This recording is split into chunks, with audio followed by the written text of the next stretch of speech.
Hello, everyone. Hey, everyone. Welcome to Happiness Hunch. Today's theme is going to be on degenerative diseases and immunity. So we continue in this series on getting well, and we're focusing on the body right now. And then we're going to go on and talk about mental and emotional health here soon. But we wanted to talk about degenerative disease. So I thought I'd ask you to give us a little explanation of what a degenerative disease is. What makes it different than just regular diseases? So when you talk about regular diseases, are you talking about like smallpox? Yeah. Okay. Well, degenerative diseases involve systems in the body not working properly. So we talked last week about homeostasis. And so degenerative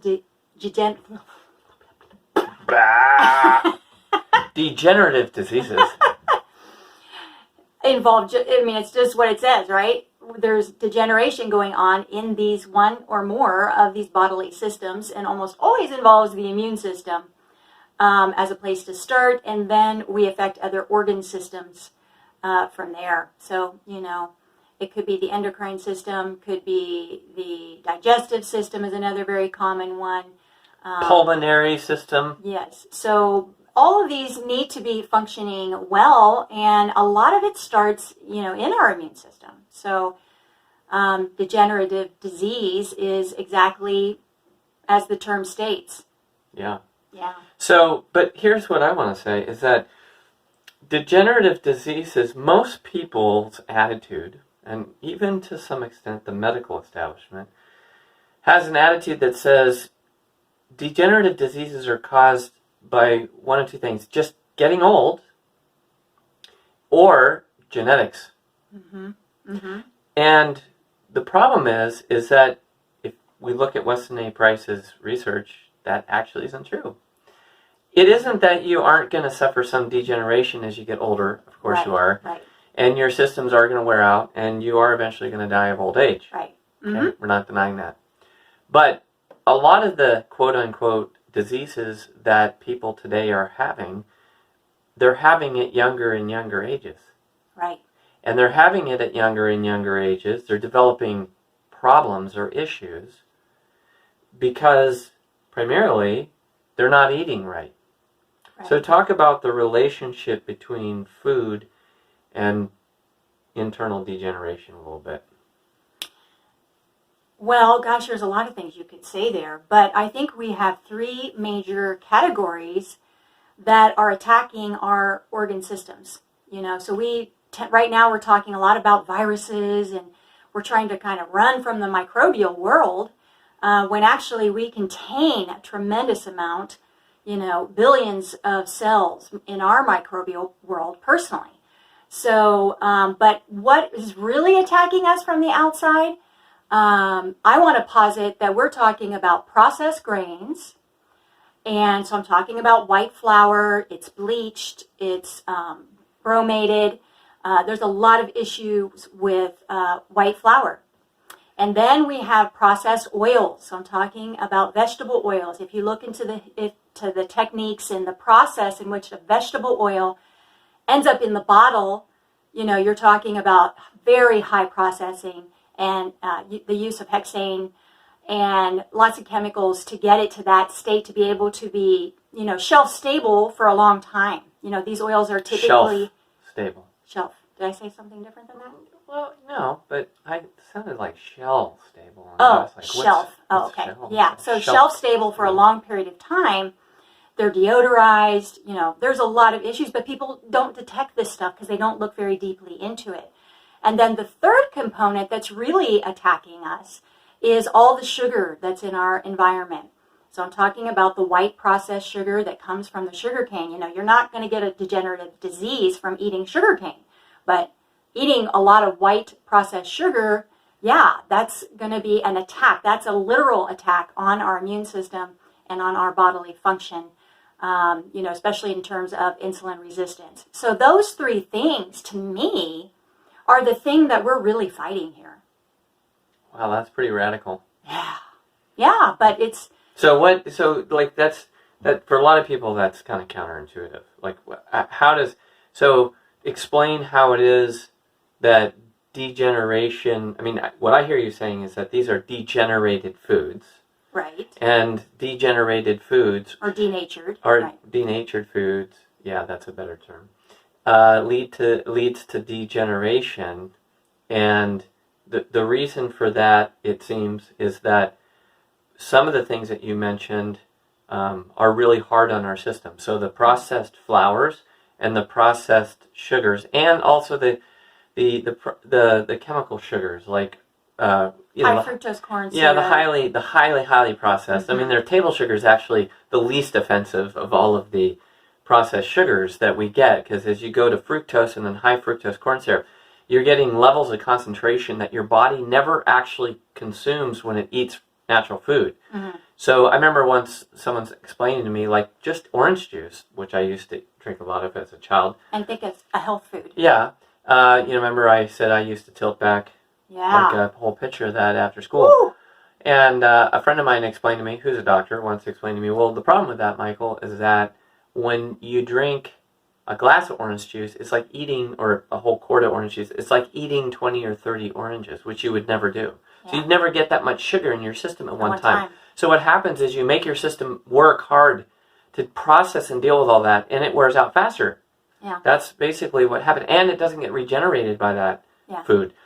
But with the oils, there you're dealing with something else. You're dealing with something that's kind of foreign, and your body's like, I don't know what to do with this because this is so unnatural. Well, and can I make one more point?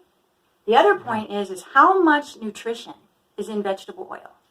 How much nutrition is in white flour? How much nutrition is in white sugar? You know, one of the problems is that we have to eat nutritious food. That's just how we're made. Our bodies were made for nutritious food. And these things are all not only devoid, but yeah, like you're saying, our body can't process these things. Right. So not only do these things, these highly processed foods, they don't nourish your body, but they also harm your body because they stress your system out. Now, when that happens, all right, over time you develop conditions, right? You might see a child who develops the condition of diabetes, or starts carrying more weight than they should. Or you might find someone develops some kind of autoimmune issue, or a digestion issue, right? Or a person develops allergies to things, or there was something else. I can't remember. But these are degenerative problems, and they're caused by putting into our bodies things which our bodies are actually not meant to consume. And so, we can get away with it for a while. I think one thing I realize is that, people sometimes think, well, if I eat this candy bar, or, I eat a bunch of vegetable oil or whatever, cooked with vegetable oil, I don't just drop dead. Right. Your body's very resilient, and so it can deal with that stuff for years. It's going to work so hard to try to do the best it can with whatever you put in it. Right. But eventually it's going to take its toll on us. Whereas real food doesn't do that. Real food nourishes and replenishes and renews and regenerates the body. And keeps us strong on the inside. Now, this is important because one of the first things that goes when we are not nourishing our bodies properly is our immune system. And so talk about that a little bit. So when our immune system is maxed out and taxed, then what happens? Well, I've heard many doctors say that the immune system is actually a central system to the body. So, and as soon as the immune system is, shutting down, and we're actually taking medications to, on purpose, shut down our immune system in the case of some of the autoimmune diseases, which, by the way, I just want to mention have gone up exponentially. I mean, I think the last time I counted, there are 50 different types of and I think it could actually be more. It might be in the 70s. And this is just causing so much problems. And so the central system, I think, really, and I've heard doctors say it, so it's not just me, is the immune system, and then that ties to the gut. Because where is most of our immune capacity? It's in our gut. And so we destroy the flora. And the other thing to mention, those 3 biggies that I talked about, they feed the bad microflora. So there you have it. If we eliminate those 3 things, we are going to... flour, yeah, vegetable oils, and sugars. And refined sugars. We are, we're going to stop feeding the bad microbial world in our system. And we're going to be eating nutritious food instead that is actually going to support the microbial world in our system. And so our immune system is going to be strong. So when the positive microbial world is healthy and vibrant and strong, why does that matter? So that's important because we need our gut to be able to get the nutrients, to be able to absorb the nutrients, because it's also important to say that at the cellular level, we have to be strong too. Our cells can't receive nutrition when we're insulin resistant, which is a whole nother topic, but it has a lot to do with those 3 components that we mentioned. So our cells can't receive the nutrition unless we are strong in our immune system and unless we are avoiding these 3 areas. Okay. So having a strong gut leads to strong cells because our cells get the nutrition they need. Okay, so what? So why do you have to have strong cells? Or what happens if your cellular body, the cells in your body are weak? Well, then in a particular, so I think a lot of bodies tend to, I'm not really sure what my weak spot is. I know I've had thyroid issues, so my endocrine system is a weaker area in me. But those cells are going to start to go a little bit haywire in that system. And it's and then different you can get for everyone. what? You can have kidney disease, you can have, heart disease, so every person is a little cancer, right? Cells will start, replicating in strange ways. The bad cells, dangerous cells will start replicating. And so, but all of this is set off. But I don't want to, leave out, I want to emphasize again, the whole insulin resistance thing. I talk about this a lot in the other keto videos that I do. And so go to that video that really tries to explain in layman's terms what insulin resistance looks like. But that's another key component. So that our cells have to be healthy. That's the bottom line. Right. And the other thing too is that when the microbial world in your gut and throughout your body, it's actually throughout your entire body. Yeah, but it's 70 to 80% is in the gut. When it's strong and healthy and bad microbes come in, what happens? Well, then our strong microbial world deals with those. So it has to be strong. And to me, this is the good news in all of this. What we really need to focus on is the amazing world we have inside of us that is made up of good viruses, good bacteria, good fungi, good spores even. We have this inside of us and we've got to support that. And that means avoiding certain aisles in the grocery store, like the cereal aisle. I mean, talk about process. Not only are the ingredients processed, but then all these ingredients are sent through a process of extrusion, high pressure, high heat, to get that material that's inside the box. So when you think of the inside aisles of a grocery store, those are sort of the danger zones. Whereas you go around the outside, you're finding vegetables, you're finding meat, you're finding eggs, you're finding dairy. These are things that your body knows what to do with and can, build good cells and repair and build muscle, build bone, all of these things.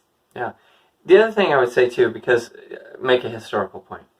Oftentimes we see modern science and modern medicine as sort of like a savior or a revolution of enlightenment in history. And to a certain extent, it is. There's some truth in that, yeah. We've discovered through science so many things. But the problem I think is that we tend to look back on pre-industrial health and pre-scientific era health as though people were always really sick. Yeah. And then all of a sudden, science came along and we found all these cures to these diseases. Mm-hmm. The truth is that very primitive people were way healthier than we've ever been since the modern period started around the 13 and 1400s. Like in movies, for example, when they show, like they'll do a movie about biblical times, and they'll show all the peasants and poor people, and they're always people that are riddled with horrible teeth and disfigured faces. That's actually not the way those people looked. That's the way people looked in 1500, 1600, 1700, after they started eating baked goods from processed sugar and processed flour. Right. So that's a false representation of the past. And there were diseases that we dealt with, but one of the biggest problems that a lot of those diseases came on for a couple of reasons. One, people were congregating into cities, and we had huge sanitation issues. Yes. And so there were a lot of bad pathogens in our environment which were infecting us, because we were living in unnatural environments, we were creating conditions in which we were overexposed to pathogens. And so things like bubonic plague and things like that ran rampant. And so everybody, of course, when we figured out, well, we have to dispose of our feces better and we have to wash our hands, like that was a great revolution. We can only tolerate so much exposure to these things, right? Or another example would be, like, for example, if a population of people were suddenly exposed to foreign viruses or foreign diseases like smallpox, so you think about the Native Americans who encountered Europeans for the first time. Right. They had no immunity, and they had no time to build up the antibodies to smallpox because it was suddenly thrust. And that's kind of what we're dealing with right now. But I want to point out, let me just finish this point. But we also introduced whiskey, white flour, and white sugar to these populations. That's exactly what I was going to say. They didn't eat that stuff. It was completely foreign, and wow, did it have an impact. Right. So what you see when these modern things were introduced to primitive, it destroyed their immune systems. In some cases, they lost half of their population. Yes, and it's the same thing. If you go back and you look at the conditions surrounding, like, talk about the Spanish flu, what was happening at World War I, because we never hear about this. Like, we were in a terrible nutritional state, and it was in January. Why were we in a bad nutritional state? Well, because we were dealing with food rations, and we were only allowed to eat certain things, and they weren't necessarily the most nutritious things. Is that what you're after? Yeah, and it was processed. And it was processed. And packaged. Right. And it was winter time. Right. So people were undernourished. And low in vitamin D, because we just happened, every winter we kind of go through that. Right. So we were sort of ripe.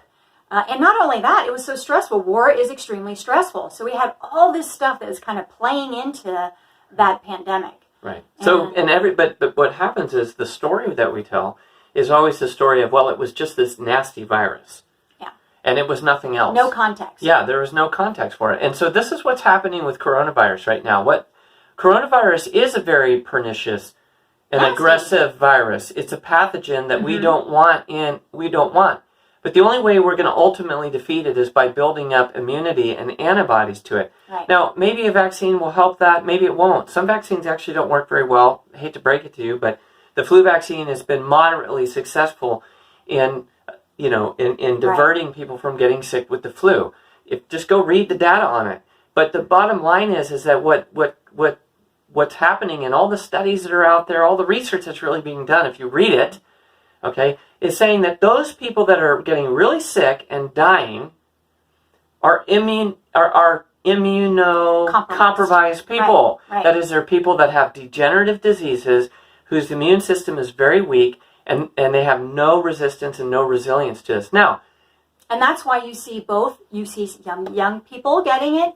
It is, as you get older, your immune system does get weaker, but not for necessarily every elderly person. There are elderly people on the face of this earth who actually have a very strong immune system. And that's why you're going to see some different ages.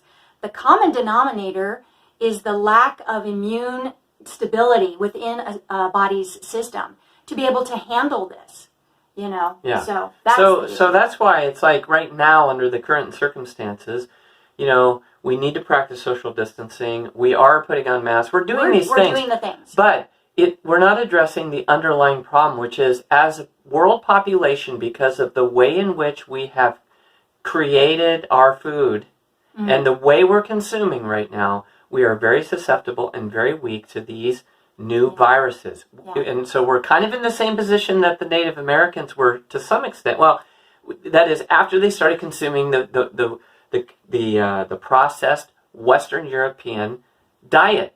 Yeah. And so we, so what we need to be doing Is get strong. is getting strong and building up our, regenerating our body instead of degenerating And it. here's the good news. That actually can happen very quickly. The body is so resilient. And when you give it the right ingredients and do the right things, and there are other components like exercise and de-stressing and mental health, for sure, rest, sleep. But when you give it the right ingredients, it responds almost immediately. So we're not sitting here saying, okay, for the next 10 years, you're going to have to work on this, and then you're going to see some results. Oh no. The way our body was put together is that our body responds immediately.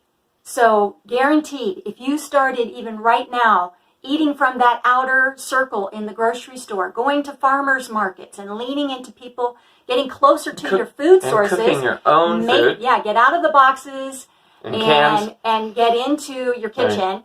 You're going to see results right away. So this is not that's the good news in all of this. Right. This is not some, long range, there's no hope. No, there's a lot of hope because our bodies are really amazing. Really amazing. All right. I think that's enough for one day, huh? Yeah. So, counter the degenerative process in your body with nutrient-dense foods. And food is medicine. That's what we said in our last video. Yeah. It will heal us. It will restore our systems, bring our bodies back into homeostasis. Right. And when that happens, we will be able to better resist those pathogens and viruses, different things out there that will wreak havoc in our system. But we're made for this. Yeah. If we're compromised, that will happen. And obviously, we want to take good care of people that are weak and are susceptible to getting very sick. Mm-hmm. That's another very important lesson to learn from this whole experience: is the importance of being in solidarity with people who are weak and vulnerable. Yeah. It's not always their fault, so to speak. We're not trying to play a blame game here, but we're trying to finish the story. There's a deeper story here that we need to understand, and that's what we're trying to convey. So, all right. So we're going to do one more video next week on food, on the body, on the health and the wellness of the body, and then we're going to go on to the wellness, mental and emotional health, which is really rooted in what we've been talking about in these recent videos. Yeah. So anyhow, if you like this video, let us know. Leave your comments below, and we'll put some other information for you to follow up on. Yeah. All right. Sounds good. Take care. Take care. See ya. Bye.